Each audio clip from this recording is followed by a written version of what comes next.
Trevor Larsen, founder of Larson Golf Co, the one-stop persimmon golf shop. Larson Golf Co started in March of this year, so 2024, and it's been insane. The amount of growth with the refinish side of it has been really, really cool, and I want to thank everyone who's supported me in doing it. The goal is to make our own actual persimmon drivers in the shop by hand. So there'll be Larson Golf Co drivers here, hopefully. My goal is by the end of the year, but that I think is becoming a loftier expectation with the amount of tools available.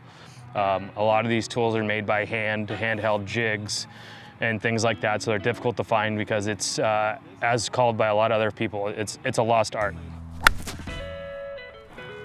Afternoon delight. My dad built cabinets for a living in Napa, California, so it was every day I'd go to school and then walk to the wood shop and sweep floors and watch them do things and sand and get yelled at for not sanding correctly. When I was 26 or so, I worked in a bar company called Wallace Hindes. We built bars for high-end clients all over the world. There's a bar in the White House, for instance. The last bar I worked on is at the Art Institute in Philadelphia, but I did all of the finish work for it. So all of the sanding and staining and prepping for it to be done. And it's been a huge help with refinishing wood. So I get to bring a high-end skill to a high-end product, which would be any of the woods that I produce or refinish. It's really fun to think about, you know, who had these clubs before, who slammed this thing into the ground when they were all pissed off about like a bad shot or whatever, who hit their first ace with this thing. All the modern day club making today came from these. So I mean, there's really not that much of a difference.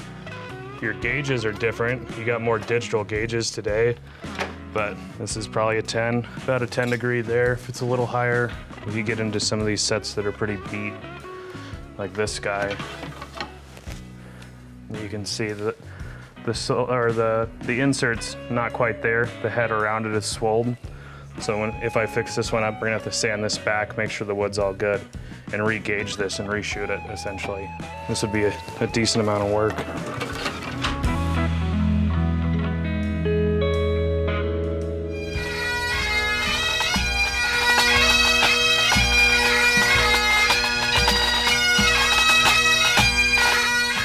Nothing beats Southern California golf.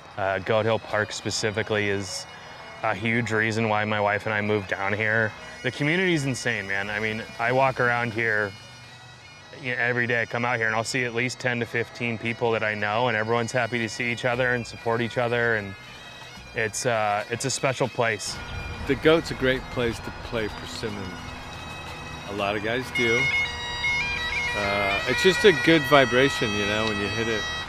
Therefore, the course record, and it's not, I'm not the only one that says this because I'm not even involved in even trying to make the course record, but Featherstone and Will Kropp and Simsy and the boys,